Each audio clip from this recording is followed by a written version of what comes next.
Snake. Peace Walker has crossed the border and entered a U.S. military supply base on the southeastern shore of Lago Cocibolca. Coleman's targeting the MSF plant. That's us. Don't let it launch that nuke. Destroy Peace Walker.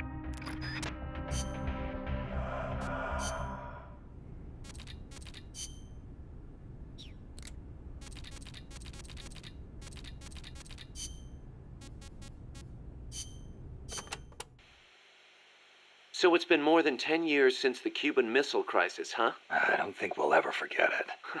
No kidding. Those 13 days starting October 15th, 1962, were probably the closest we ever came to all-out nuclear war.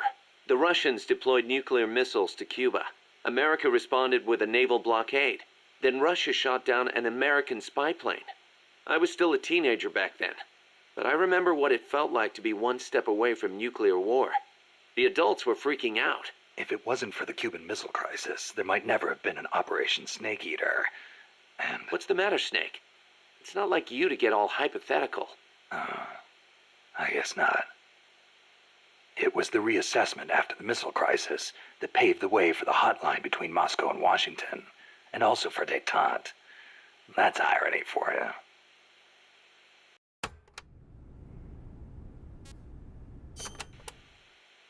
The Treaty of Tlatelolco was enacted to make Latin America into a nuclear-free zone. It bans the testing, use, manufacture, production, acquisition, storage, and deployment of nuclear weapons. The impetus was pretty obvious. The series of crises triggered by the deployment of nukes in Cuba. Not hard to imagine. Those 13 days had the whole world frozen in fear. Of course, the country that started it all, Cuba, hasn't actually ratified it yet. Still, the treaty's backed by over 20 countries. Anyone flouting it risks becoming an international pariah. True. Opinol would investigate, no doubt. I heard they used Japan's 3 non-nuclear principles as their model when they drew up the treaty. I think the Treaty of Tlatelolco might have been their way of asking nuclear powers not to use nukes against them. That's the biggest difference between the treaty and the 3 principles. I guess you could call it a 4th principle.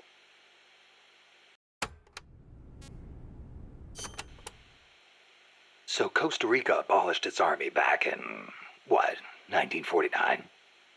Pretty gutsy move for a Central American nation at the time. Yeah, well, they'd just come out of a civil war. I'm sure they were driven by a desire to avoid another tragedy like Paz said. But I think they had a more compelling reason. Army coup d'etat are a way of life in so many Latin American countries. Imagine seeing that up close. No army, no coup. Makes sense. Plus, their economy was in ruins. So they honestly didn't have any money to spend on an army anyway. Yeah, but weren't they on less than friendly terms with Nicaragua? Yeah, and in fact, Nicaragua did end up invading. But the Civil Guard fought back and the OAS brokered a ceasefire. The U.S. and the rest of the OAS had their back, and they used it to full advantage. For a quarter century, they survived in the powder keg of Central America. That must have taken some serious diplomacy. Even if the Civil Guard is pretty decked out for a police force.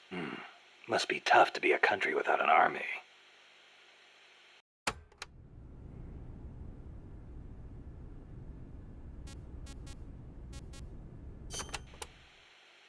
Hey, Snake, mind if I ask you something? Since when did you start asking permission?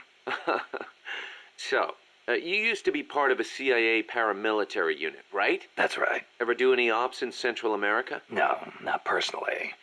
But there were other units who did all kinds of stuff. I remember the Bay of Pigs invasion back in '61. The papers had a field day with it. Operation Zapata. That was the CIA code name. The whole thing went south. Then there was Che Guevara, being hunted down in Bolivia. I heard the CIA had a hand in that, too. There were several units similar to mine. MSP, SOG. They'd recruit former special forces, train them as intelligence agents, and send them on deniable covert paramilitary operations. One of those units trained the Bolivian army in counter-guerrilla tactics. And then had them shoot El Che. So the story goes.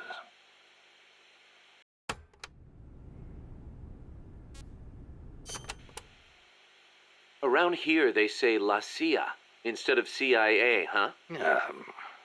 Nothing strange about it. That's how it's pronounced when you read it in Spanish. It has the feminine noun ending a, so they use the article la. Apparently some people have taken to using the term UCLA. That's a new one to me. What's it mean? It stands for Unilaterally Controlled Latino Assets. Meaning they're local agents? Yeah, that's the idea. Washington uses them like pawns. Nobody knows who they really are or what they're doing.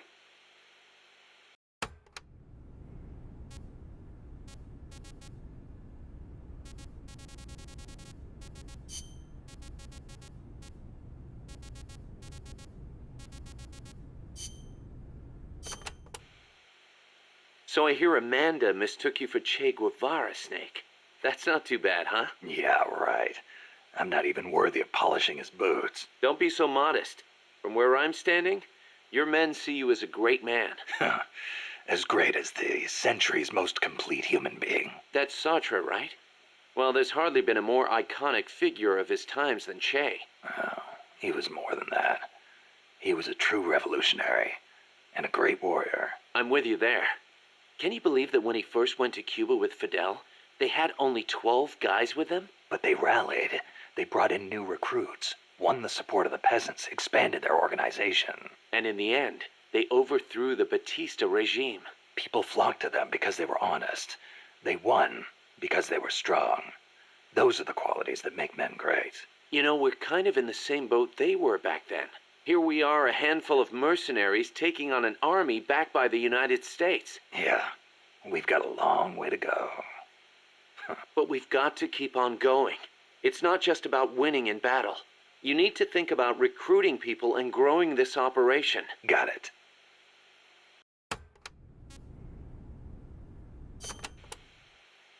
Boss, did you ever read Che Guevara's book, Guerrilla Warfare? I can't remember if I got to that one or not.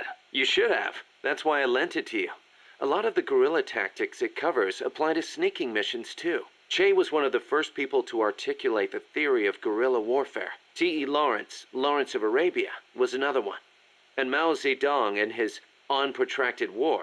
Theory aside, Nicaragua's General Sandino was one of the first to put guerrilla tactics into practice, which explains why the Sandinistas named themselves after him. If you think about it, guerrilla warfare itself has been around since ancient times.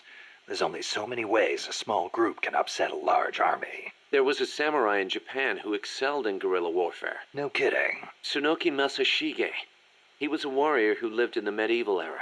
He used unconventional tactics to help overthrow the Kamakura shogunate. Like what? Trojan horse-style maneuvers and decoys to confuse the enemy. The best one was when the enemy was climbing the castle walls. He dumped boiling water and human excrement on them. Huh, sounds great. Let's put it in the MSF playbook. You're not serious, are you, boss? Why not? We've got plenty of crap to unload. Yeah. I'll think about it. What's wrong, Kaz? You sound beat. Yeah, the problems never seem to end around here. You should take a break. Share a cup of mate with the other guys. It'll give you a chance to connect with them. I wonder if Che and his men ever sat around and drank mate. I bet they did. Che was famous for his love of the stuff. Oh, man, whoever thought of this was a genius. You can put it in a gourd and carry it around, and there's a special straw with a filter attached so you can drink it any time. That's not all. It's full of essential vitamins and minerals, too. Nice to have in a guerrilla war when food is short. Yeah. Wish I had a chance to share some with a blonde Parisienne when I was out hiking. Well, how do you know about that? It takes a thief. Or should I say it takes a snake to know one. Snake.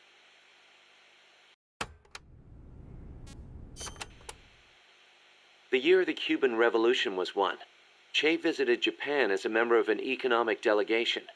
While he was there, he visited Hiroshima. Hiroshima? Since he was there to discuss economic issues, Hiroshima wasn't part of the original itinerary.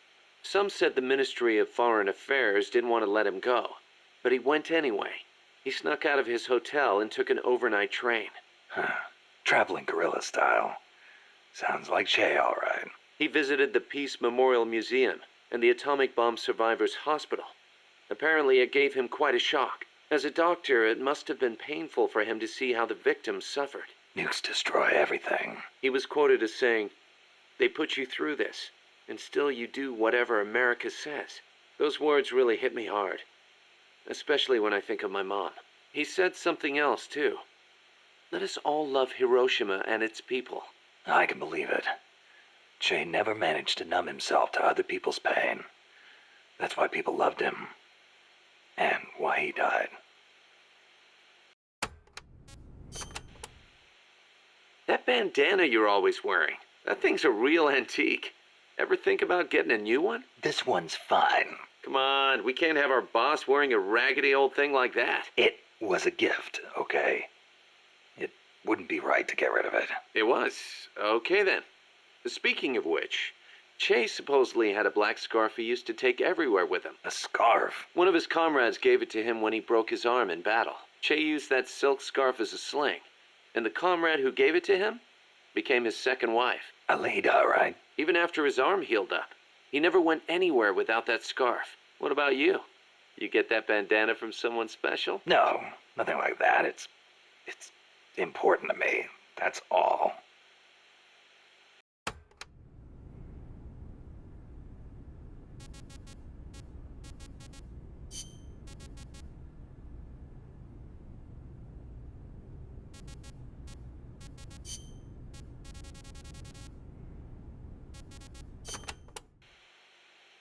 The battle dress uniform is the opposite of the sneaking suit, in that it's specialized for combat.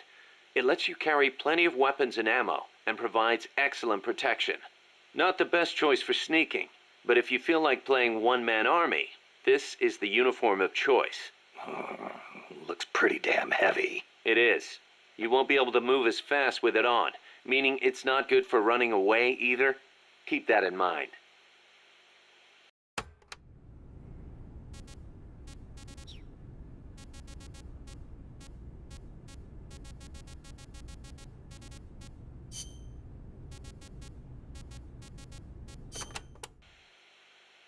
You were saying Japan has a peace constitution too. Yep. Japan renounced war in Article 9 of its constitution, aspiring sincerely to an international peace based on justice and order. The Japanese people forever renounce war as a sovereign right of the nation, and the threat or use of force as a means of settling international disputes. In order to accomplish the aim of the preceding paragraph, land, sea, and air forces, as well as other war potential, will never be maintained. The right of belligerency of the state will not be recognized. You know it by heart. Some things you never forget. Impressive. There were some parts I didn't quite get, though. Like the whole means of settling conflicts thing. Yeah, that's been the subject of debate. Whether or not it forbids any and all use of force. The current Constitution was originally drawn up under the Allied occupation. The first draft was even submitted by Allied GHQ. So naturally, there are some who feel the Constitution was imposed on Japan by foreigners. Things like that are never simple. Same for every country, I guess. One thing's for sure, though. Not having an army let Japan focus on economic recovery after the war. In that sense, it's the same as Costa Rica.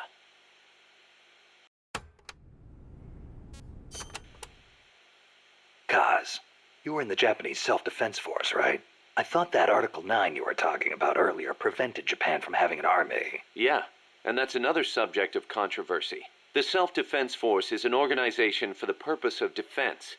Article 9 of the Constitution does not deny Japan's right to self-defense. Therefore, the SDF is constitutional. That's Tokyo's official stance. Sounds complicated. Call it what you will. It's a distinctly Japanese way of interpreting things.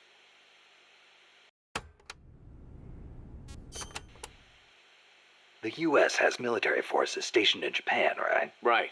Even though the Allied occupation ended, American forces are still stationed there under the U.S.-Japan Security Treaty. Unlike Costa Rica. Part of it stems from the occupation, but Japan also occupies a key strategic position from America's perspective. It's next door to the Soviet Union, and close to China and North Korea as well.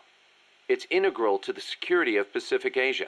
For America, Japan represents a barrier against communism. What about for Japan? As you might expect, there's deep-rooted opposition to the alliance. In 1960 and 1970, when the treaty was up for revision, There were mass protest movements against it, especially in Okinawa. The U.S. only gave it back to Japan 2 years ago, and American bases are still concentrated there. It's a heavy burden for the Okinawans to bear. Then why don't they scrap the treaty? Lots of reasons. There's the imbalance of power with the U.S., of course, and if Japan pulled out, they'd be losing the nuclear umbrella America provides. And as for whether the JSDF could defend the country after the Americans left, I really couldn't say. Costa Rica is in a similar situation. They depend on the Inter-American Treaty of Reciprocal Assistance, the so-called Rio Pact. So, the countries with peace constitutions end up having to rely on other countries' armies. Kind of ironic. On the flip side, not everybody in America is satisfied with it either. Some people argue Japan is freeloading off America's security guarantee. And you know how Japan's industrial exports are making inroads in the States. Yeah, I've got a Japanese camera myself. Best damn camera around. Japan's low defense spending allows it to invest more in economic recovery and expand its share of the American market. That's a bitter pill for Americans to swallow.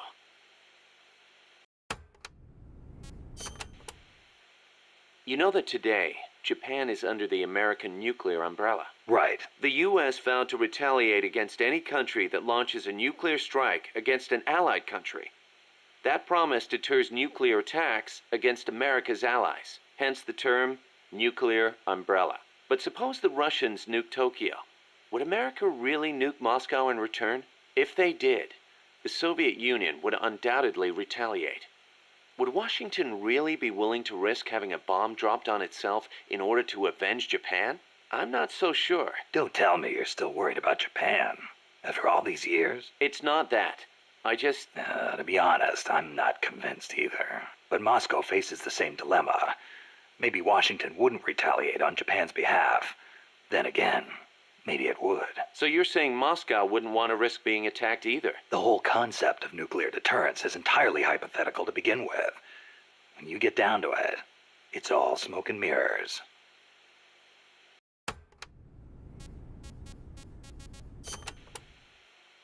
Japan shall not possess, manufacture, or allow the introduction of nuclear weapons into Japan.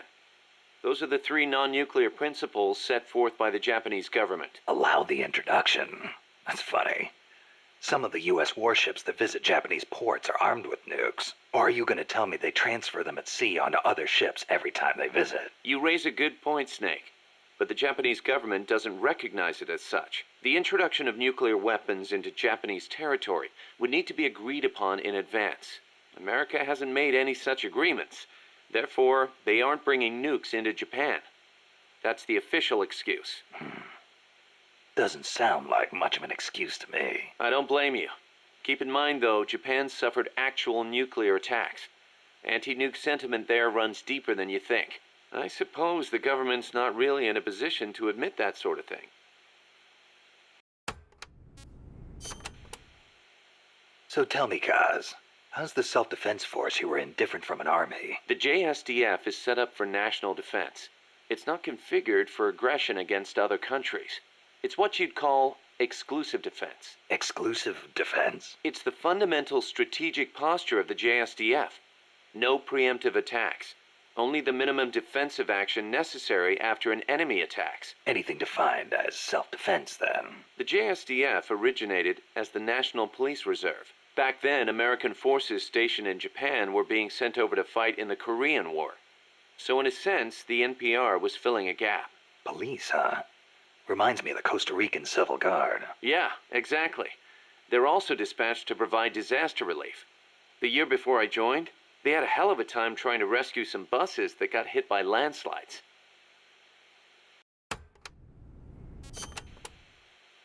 So why'd you quit the JSDF? Because I didn't have a reason to be in Japan anymore. A reason? My mom had died 3 years earlier, so I didn't have to care for her anymore.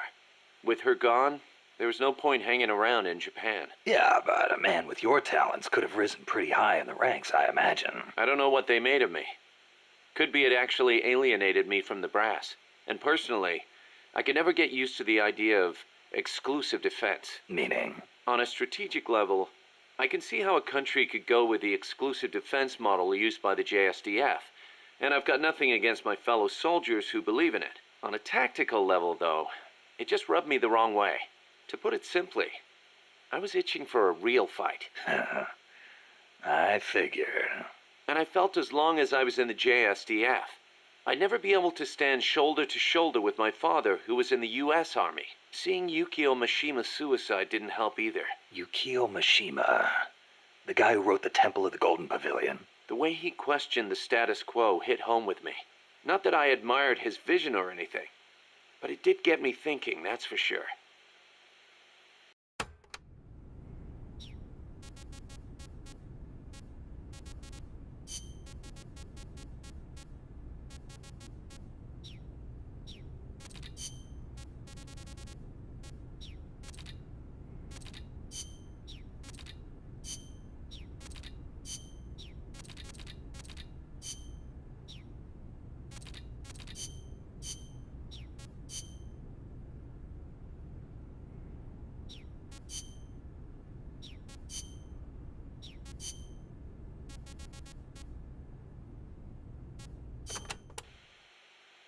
Amanda, you getting used to Mother Base? Yes, it is heaven compared to living in the mountains. We are no longer constantly on the run from La Guardia or mercenaries. Some of the new guys we recruited used to be mercenaries. We are getting along. It was difficult at first, but once you talk to them, you realize we've got plenty in common. I see. Good to hear. We may be enemies, but we are all still human beings. La CIA's soldiers, La Guardia. The same goes for the people of America. What's gotten into you? Mi viejo got involved with drugs in order to scrape together money for La Revolucion. He did whatever the KGB said, all for Nicaragua, or so he told himself. But I realize now, in the end, all he did was help poison young people of America. Yeah. I have made up my mind. Even when I leave Mother Base and return to La Revolucion, I will never turn to drugs. Nor will I look to the KGB for help. If we topple Somoza using the KGB and drug money, we will lose the people's hearts. So, you're choosing a different path from your father. I still respect him, but I will not do things the way he did. Well, I'm sure Chico will be glad to hear that. Chico is a grown soldier now. I could not face him otherwise. Well said, Amanda. Those are the words of a true Comandante. Stop. I was inspired by the greatest comandante I have ever known. Boss.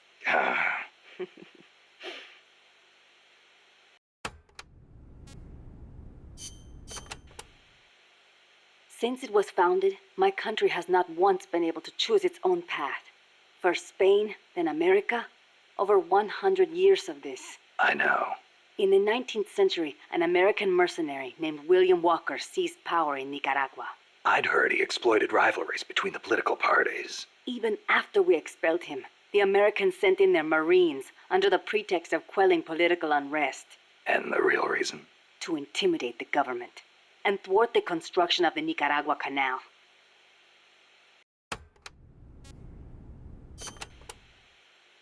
I thought the U.S. already has the rights to build a canal in Nicaragua. They never intended to build a canal there. They'd already started digging in Panama. A canal in Nicaragua would break up the Panama Canal's monopoly.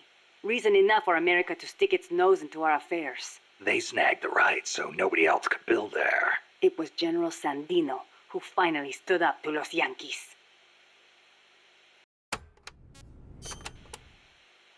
General Sandino waged a guerrilla war against the Marines, at last driving them out.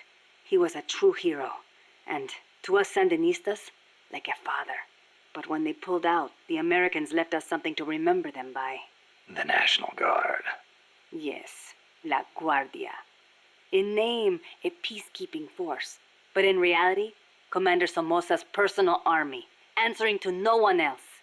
Unable to stay silent, General Sandino went to protest and was assassinated by Somoza as he made his way home. It was then that Somoza and Los Sapos began to eat our country alive from the inside.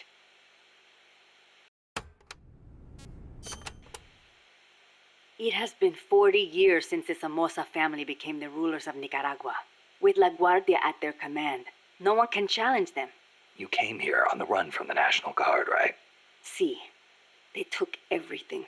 Our land, our homes, our jobs. Now belong to Somoza. See, the law too.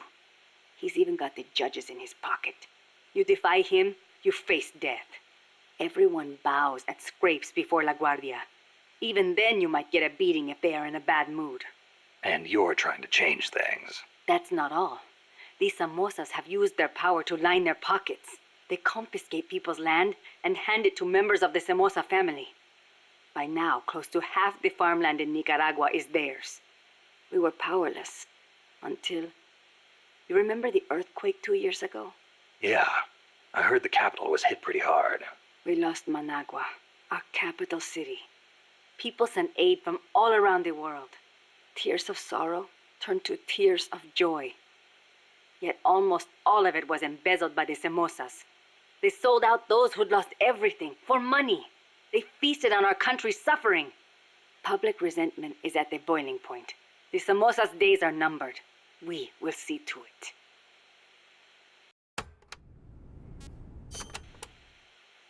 The first Somoza was originally no more than the commander of La Guardia. Ordinarily, a man of his station could never hope to become president. But the president at the time had no power to back him. The only one with the strength to oppose him was General Sandino. No, better to say the general was the only one who dared oppose him. There was nothing special about him. Above all, it takes a strong will to see justice done. That is what he taught us. It's also what motivated Somoza to have him killed. Yes, the rest was easy. He got rid of the president, taking office in a sham election. And once he had the power, he never gave it up. Talk about heavy-handed. He had the Americans backing him, that's why. They didn't want to hand over power to a rebellious general. Even so, it's hard to believe Washington would give its blessing to a guy like that. The American president at the time put it this way. Somoza may be a son of a bitch, but he's our son of a bitch. In other words, better a dog or los sapos than an anti-U.S. regime.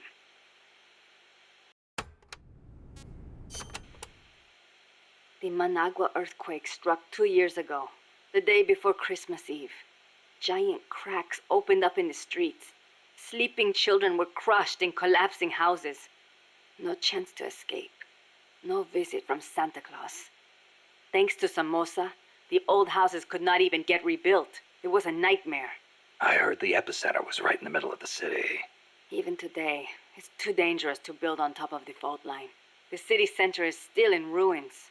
And to make things worse, Somoza stole the recovery money. We must not fail. We owe it to those who lost their lives. We will defeat Somoza.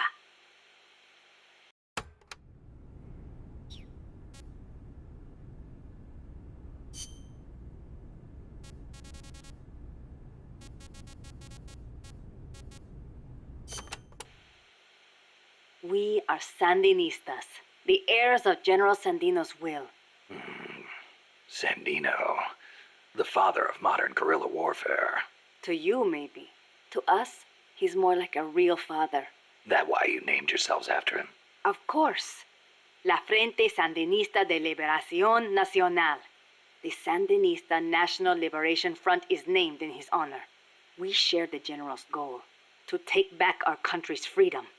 In his day, from America. In ours, from the despot Somoza.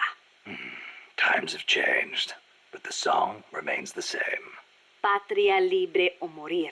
That is our slogan. El Che used to say the same thing, you know. Patria o muerte, the slogan of the Cuban Revolution. So, you're fighting for a socialist revolution too, then? No, it's not about ideology. We only want to live normal lives. We are sick of living in a country where you can be beaten for walking down the street, where you never know if your neighbor is snitching on you. Our goal is to give back the country to its people. Yeah, the Cuban Revolution started out like that too. We are few in number, but we will win. Victoria o muerte. For a revolutionary, there is no other fate.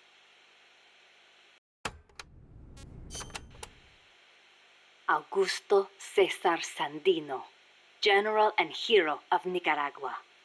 50 years ago, conflict broke out between the political parties of Nicaragua. The U.S. Marines intervened in the name of restoring order. The only one who refused to listen to their call for reconciliation was General Sandino. Huh. One man against the Marines. That takes guts. The general wasn't a professional soldier. Neither were his compadres. And they certainly could not match the Marines' equipment. But he used the land to his advantage, lurking in the fields and hills of Nicaragua, and using surprise attacks to harass the Marines. I know. I've read plenty of textbooks on guerrilla warfare. In the end, he drove them out. He was truly a role model for us. Yeah, but that was the 30s. Didn't the Depression have something to do with it? It takes cash to wage war. Perhaps. But there is no denying what the general accomplished. The people hailed him as the General de Hombres Libres, the General of Free Men. They loved him. And then he was assassinated by Anastasio Somoza Garcia, commander of La Guardia. The father of the current Somoza. Somoza had the Americans' backing. That is the way things were. The general may be dead, and the times may have changed, but his will lives on inside each of us. We are the sons and daughters of General Sandino.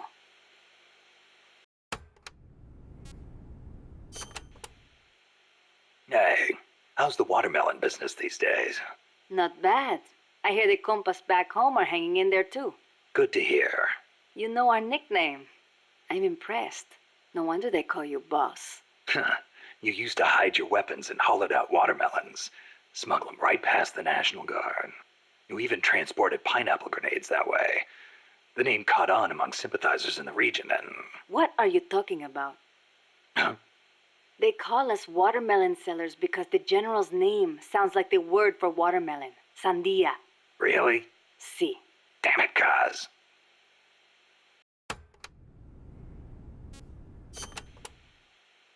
A revolution to bring peace to your country, huh? No matter how much we fight, peace never gets any closer, does it? I do not like it, but it is the only way. If we do not fight back, they'll just keep exploiting us. You want proof? Look at our country's history. Revolution is a means and not an end. I know. When the revolution is victorious, I want my country to be at peace. But to bring peace, we have to first eliminate that traitorous scum. It's an old saying. We make war that we may live in peace. Who said it? Aristotle. You know your history. I had a good teacher. It has always been like this. People making the same mistakes over and over. And still, all we can do is fight. I hear you. If you've got a goal, you've got to keep moving forward.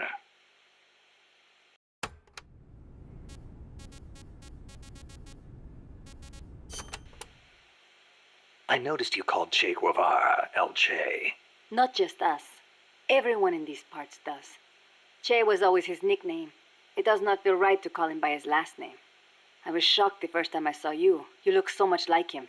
I look like El Che, huh? Sort of. Not in the face. It's more the way you carry yourself.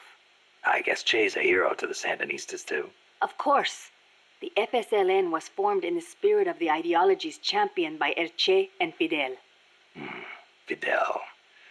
Fidel Castro. So, you're trying to bring the Cuban Revolution to Nicaragua. Well, we were. But Cuba isn't what it once was. Not since El Che left. El Che was a true revolutionary. He fought and died for the people. He worked harder than anybody, and he was a righteous man. Even as a minister of Cuba, he gave up his weekends to work on the farms and public works. As a volunteer, no less. Yeah, I've heard the stories. But when you think about it, wasn't it that obsession that did him in? How do you mean? We can't all be supermen. He thought the ideals he applied in Cuba would work in Bolivia, but he failed to win converts and the support of the peasants, and it cost him his life. Maybe you are right. But at least he did not steal from those peasants, no matter how hard things got. Yeah, I can sympathize with that. There's plenty of guerrillas out there who'd rob their own people to feed their revolutions. If we had a comandante like him, the Sandinistas would find the will to fight.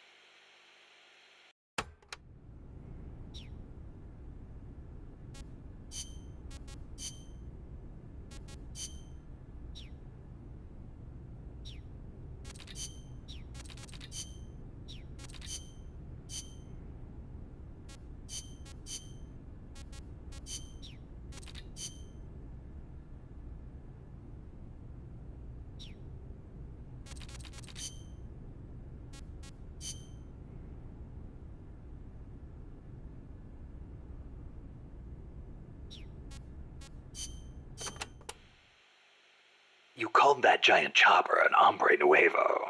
Si. It means new man. New man? There was nobody piloting that thing. It must be controlled by machine. Yeah, it seems that way. No human being could pull off those crazy maneuvers.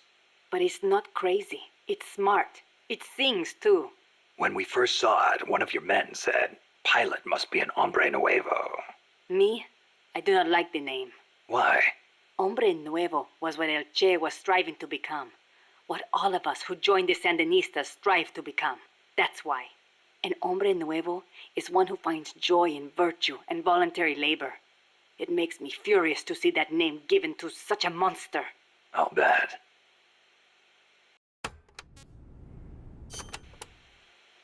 Chico called that helicopter El Colibri. Our name for the hummingbird. You saw how that chopper moved, how it hovered in midair like a hummingbird? A hell of a lot bigger than a bird, though. True, but better than hombre nuevo, don't you think? When you get kidnapped by El Colibri, it's all over. They take you to a prison camp and torture you until you snitch on your compas. That's what took Chico. They have no mercy. Once you talk, they toss you out like trash. I knew this, and still I could not save Chico. If he cannot be saved, I will do what must be done. Don't write him off like that. Sometimes you have to survive, even if it means sacrificing your honor. I'll get him back. I promise.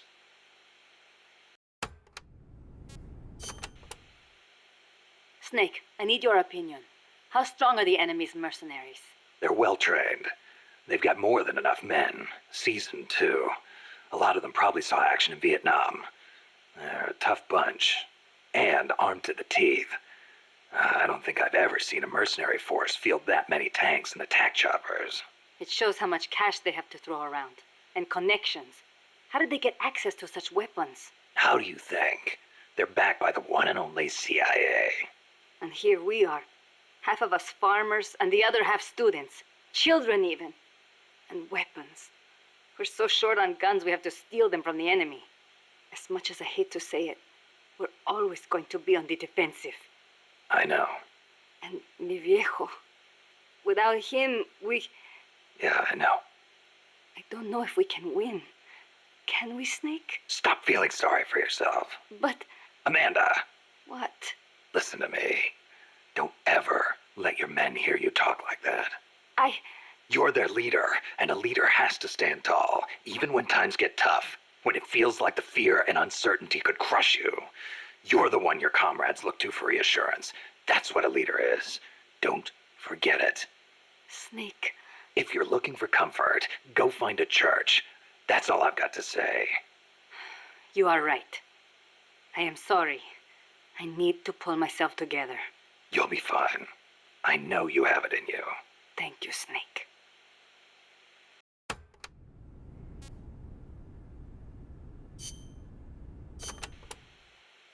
The land in our country belongs to us, and yet it does not belong to us. How so? Along the coast, it is all banana groves, and in the mountains, it is coffee. I guess in that way, it is not so different from here. Plantations. Almost all the bananas and coffee are sold as exports.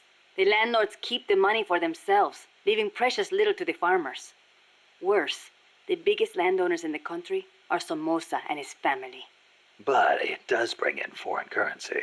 I doubt even that, at least for bananas. The plantations are owned by American corporations.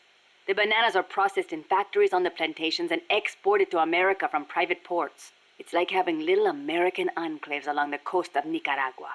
But the farmers have no choice but to go work there. Es ridículo. The people have to take their land back. It is one of the things we are fighting for. Tell me, when exactly did you realize your dad was working with the KGB? About 6 months ago. Up until then, we only had beans to eat. And then suddenly we started to get eggs and flour. Our bullet shortage simply disappeared. How'd he get the cocaine? Ask the KGB. All we did here was process it. Coca plants grow here too. But to my knowledge, almost all of the stuff we used came from Colombia and Bolivia. It's processed in a factory and then shipped to ports on the Caribbean Sea. Where does it go after that? I never thought about it. I mean, I did not want to think about it. The biggest cocaine consumer in the world is the United States. I'm guessing they smuggle it in on vessels disguised as fishing boats. Wait. La CIA uses that route too. Are you telling me they're selling cocaine to their own country? Looks that way. Those bastards are turning their own children into junkies? Are they insane? No, just afraid. Afraid of a communist Central America.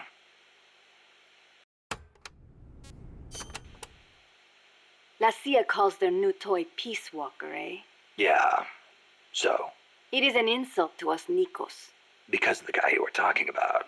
Walker. Si, although it happened over 100 years ago. Back then, the political parties in Nicaragua were at each other's throats. The Nicaraguan Democratic Party hired an American mercenary to help counter their enemies, the Conservative Party. And that was Walker. After taking care of the conservatives, Walker decided to seize power in Nicaragua for himself, eventually making himself president. The Democratic Party gave him an inch, and he took the whole country. But it did not end there. Not only did he make English an official language, he tried to reintroduce slavery. Walker's goal was to build a Caribbean empire centered on the American South. Caribbean Empire? Sounds kind of like what Coleman is trying to pull off. The gringos are always like that. They invent some convenient excuse to trample all over foreign countries like they own the place. Peace Walker, ha! What happened to Walker in the end? A united Central American army led by Costa Rica kicked his ass and sent him running back to America. Then why don't we do the same? I, for one, don't intend to let Coleman get his way. Good idea. I'm glad we have you, boss.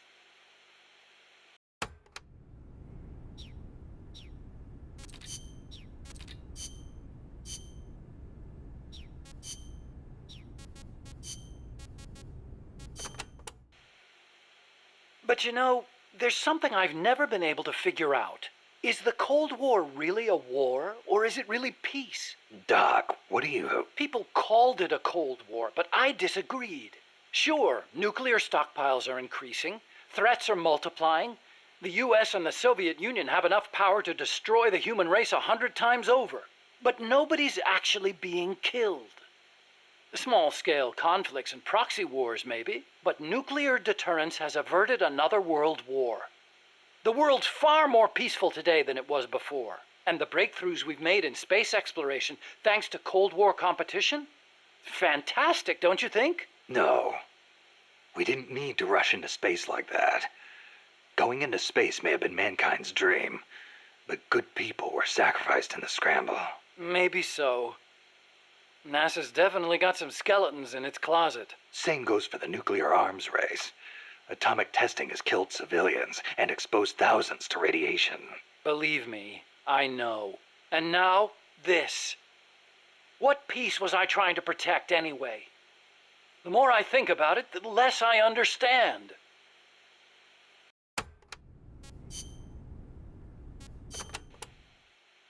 What are we gonna do, Snake? If Peace Walker attacks Mother Base... Relax. We've got the entire MSF out to make sure that doesn't happen. Yeah, but Peace Walker's missiles have 1 megaton warheads. The fireball alone would be 1 mile in diameter. Everything in the vicinity of Ground Zero will be vaporized by the heat rays. Then there's the blast, which travels at hundreds of miles per hour. And the fires, and the... A huge dose of radiation from the initial nuclear reaction. That too. There won't be a single survivor. Yeah, I'm aware of that. Look, Doc, you made that thing. You know better than anybody what it's capable of. Right now, you've got to give me a rational, scientific estimate of the damage. If we're talking about a nuclear explosion, it's more than just MSF's problem. You're right, Snake. Sorry about that. Like I was saying, Mother Base would be wiped out. Any ships in the area could be caught in the blast too. We'd need to send out a warning. The thing to worry about most is the fallout. The dust of death. If it goes off over water, the particles will be smaller than with an explosion over land, so the wind will scatter the fallout over a wider area. Clouds will form around the salt crystals in the seawater, causing contaminated rain to fall downwind. Yeah, got a taste of that myself. On Bikini Atoll? That's right. The 1954 Castle Bravo test created fallout 300 miles downwind. Poisoned a lot of local residents and ships, so I hear. The yield of Peace Walker's warheads isn't that big, but the amount of fallout will largely depend on weather conditions. It's impossible to make a quick and easy estimate. If it gets into the trade winds, it could come straight to Costa Rica. What was it Coldman was saying? About leaving people free to help out? He's out of his mind. What does he think's gonna happen? When they get hit by rain containing high concentrations of fallout, a lot of them will die from the external exposure alone. The rain will seep into the ground, contaminating the water supply and crops. When they ingest the stuff, the internal exposure starts. Strontium-90 and cesium-137 have half-lives of around 30 years. The effects stay with you your entire life. Leukemia, cataracts, dermatitis, cancer. And it affects reproduction, too. I know. Even today, 30 years after World War II, thousands of people still suffer from exposure to the bomb. We can't let Coldman create more of them just to prove his point. I know it sounds crazy, but I created Peace Walker so that that kind of thing would never happen again. Don't worry, Doc. We'll stop it. One way or another.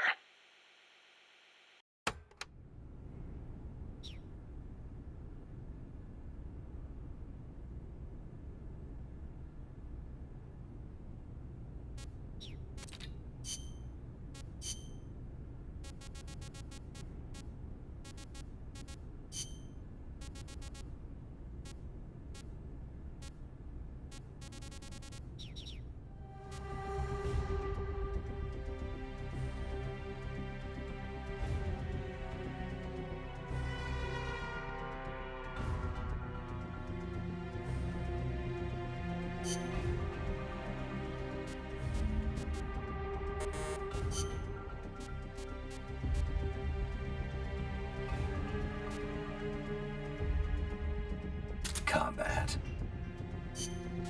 Stealth.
Take the gondola west along the river. When you reach the northern bank, you are in Nicaragua. I've arranged for a guide to get you close. Snake! Chico. Sorry about the horse. He sure was pretty. Life's end. Isn't it beautiful? It's almost tragic.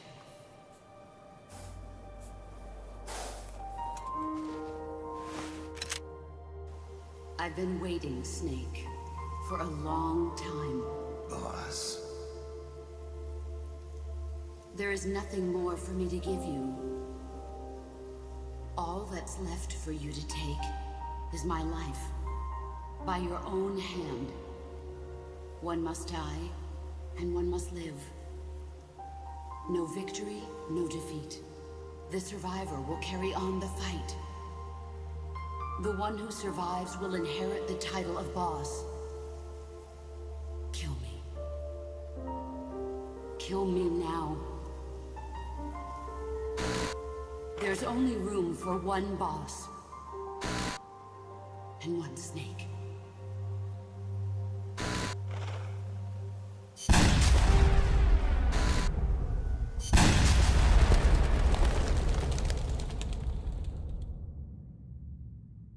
The boss's defection was a ruse set up by the U.S. government. But then something happened that no one could have predicted. Colonel Volgan fired an American-made nuclear warhead at Sokolov's research facility. So the operation itself was greatly expanded and revised. The authorities in Washington knew that in order to prove their innocence, they'd have to get rid of the boss. And that one of their own would have to do the job. The boss wouldn't be allowed to come back home alive. And she wouldn't be allowed to kill herself. Her life would be ended by her most beloved disciple. That was the way that the government wanted it. That was the mission she was given. The taint of disgrace will follow her to her grave. Future generations will revile her. In America as a despicable traitor with no sense of honor. And in Russia as a monster who unleashed a nuclear catastrophe. She will go down in official history as a war criminal. That was her final mission.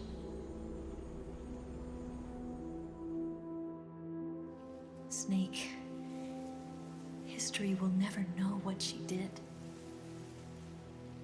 No one will ever learn the truth. Her story, her debriefing, will endure only in your heart. Everything she did for her country.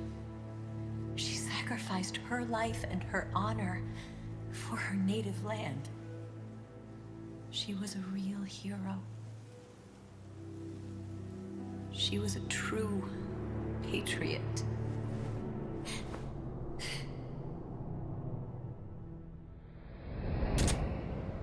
Something's not right. Key card doesn't look too bad. What do you think? Gonna need some help.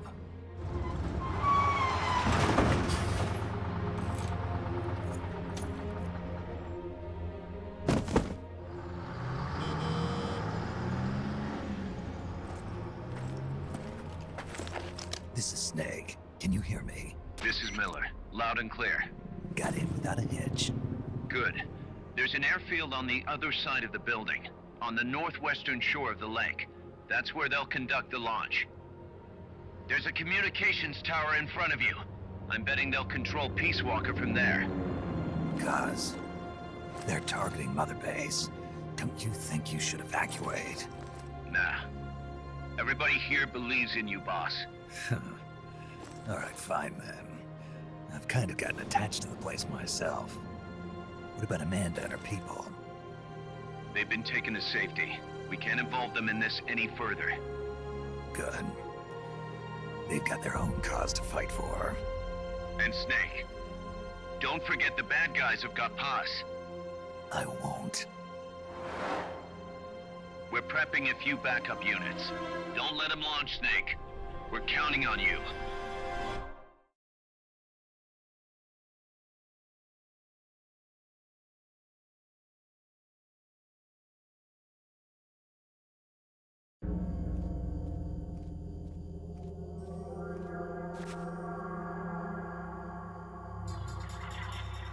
See the communications tower to the west? Head for that, Snake.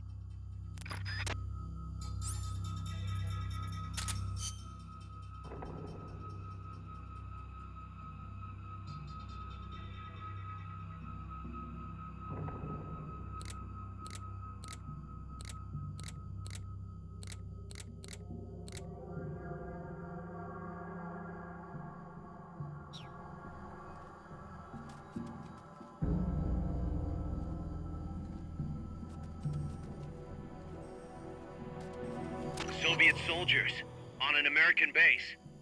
Something's wrong here. Keep your eyes peeled, boss.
What?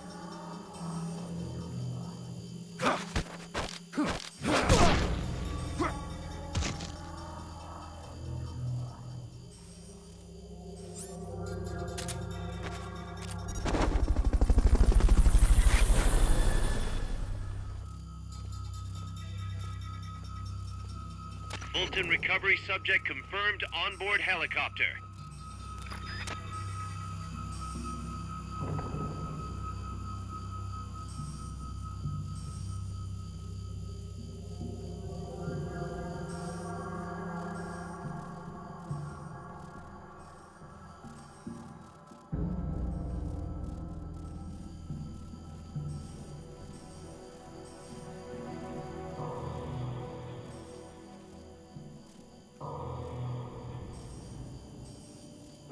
The enemy's close! Go, go! Go, go!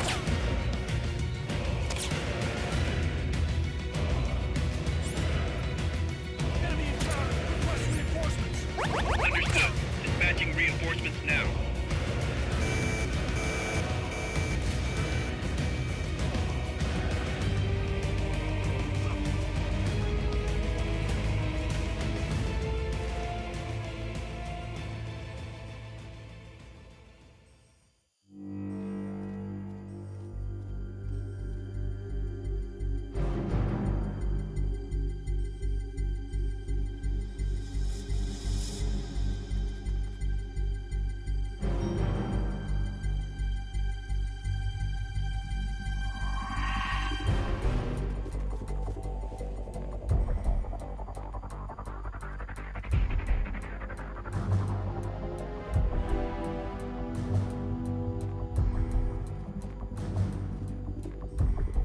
Come in, HQ! This is HQ. This is Patrol. All clear. Understood. Return to base.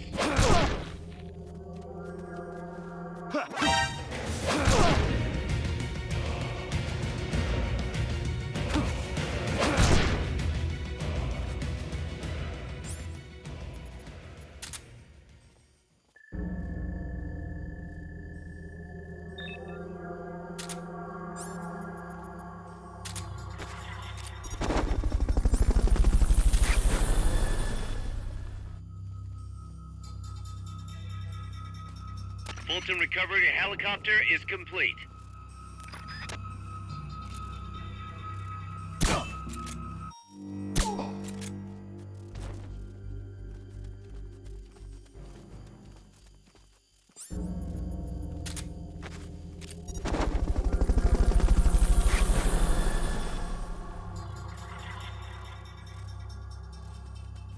Fulton recovery subject confirmed onboard helicopter.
Detected.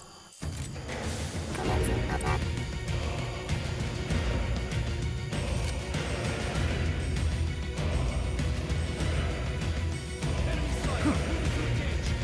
Understood. Eliminate all hostiles.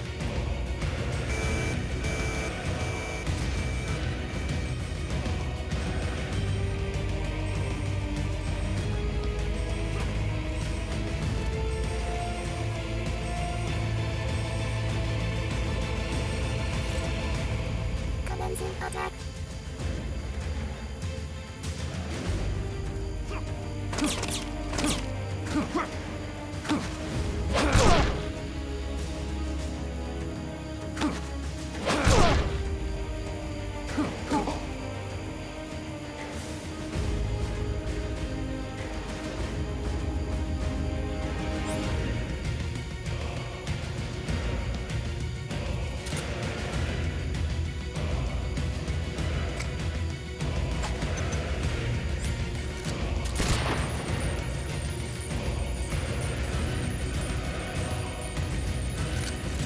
Commencing attack.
Snake.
Snake.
See the communications tower to the west? Head for that, Snake. Soviet soldiers on an American base. Something's wrong here. Keep your eyes peeled, boss. What's that noise?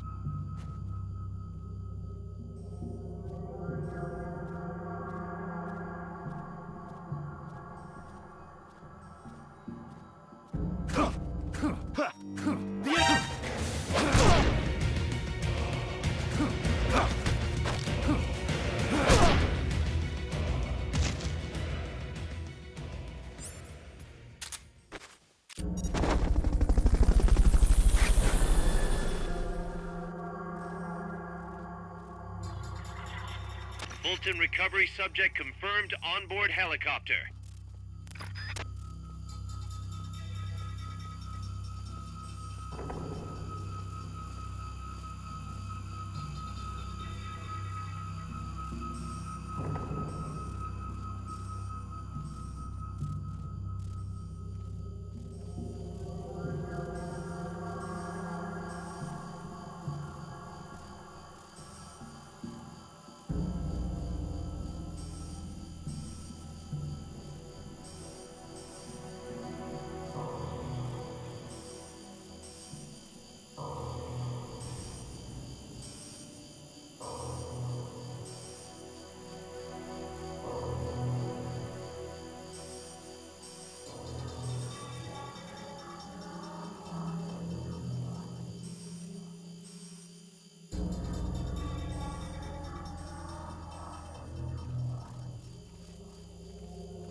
Fulton recovery helicopter is complete.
The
enemy!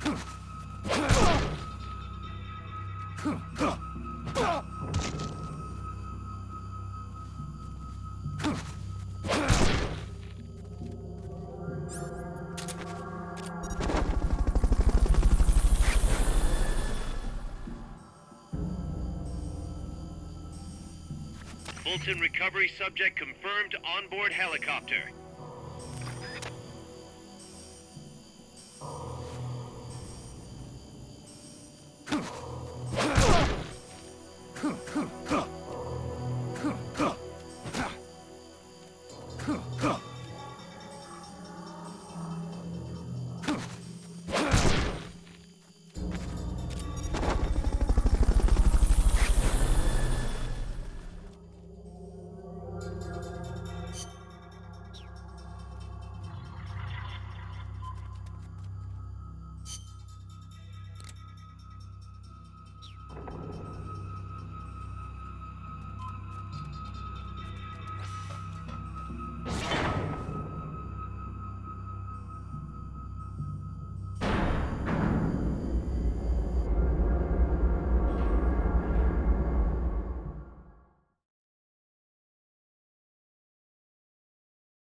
Hey!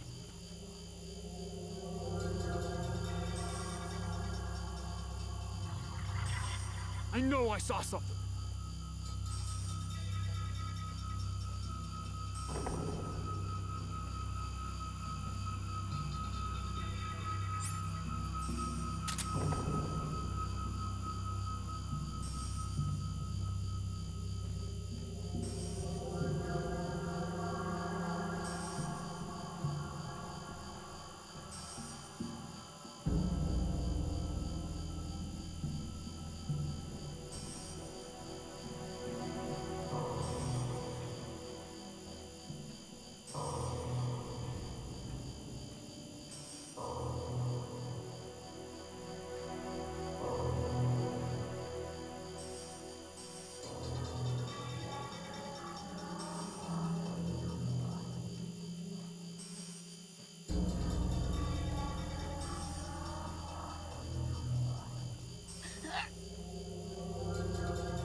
Fulton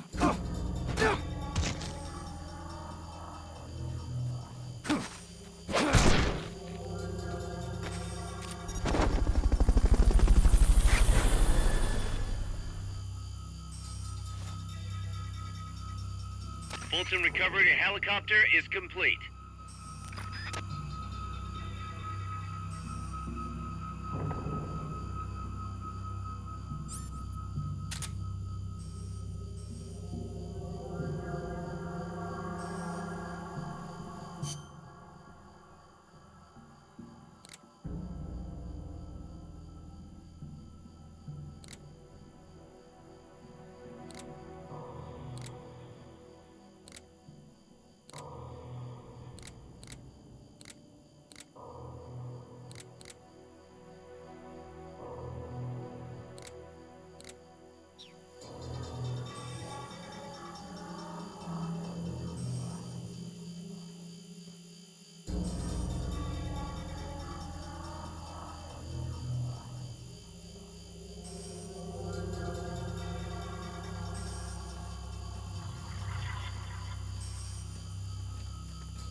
What was that?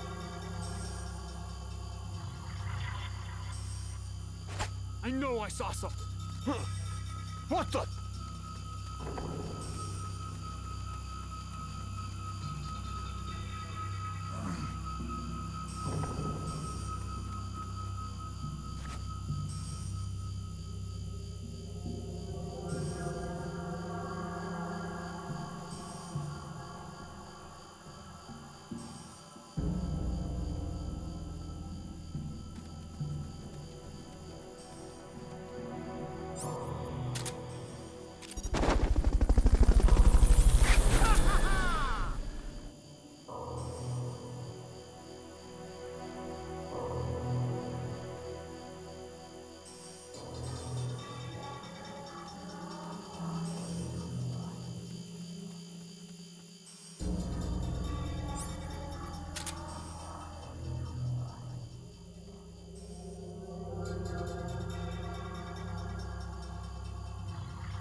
Wait. Somebody there.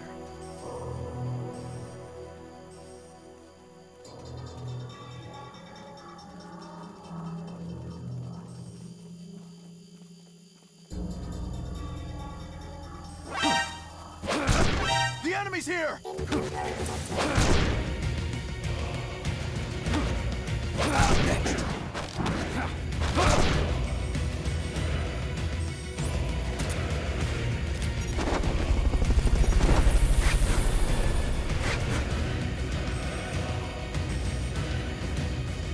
Bolton recovery subject confirmed onboard helicopter.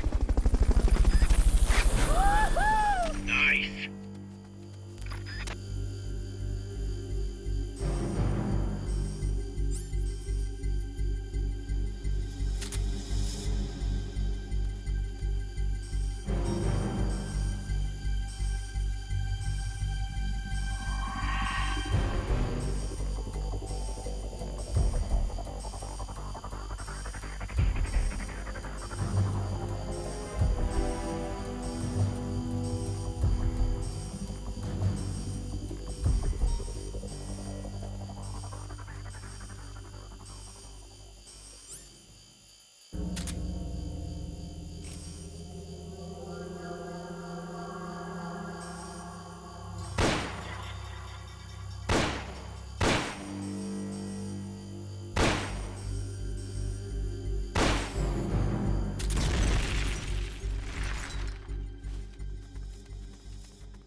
Snake! Can you hear me? See, I can hear you. Where are you? I am not sure. I don't recognize it. What about Coldman? He just left for the control tower. Said something about entering the final data. What is the matter? They found me. Snake! Gaz. Snake, you okay? All MSF's ready to move out. They're headed your way on the double. Are you serious? There's a skeleton crew manning the base. Everyone else is en route to the base in Nicaragua. Snake, think you can make it to that control tower? Not sure why, but this place is crawling with Russian troops. Gonna have to force my way through. What the hell's going on? Damned if I know. Get over there quick as you can. You're almost there, Snake. Stay steady. Snake, I'm coming, Baz. do not worry about me. I am an angel of peace. I will be watching over you. Here goes nothing.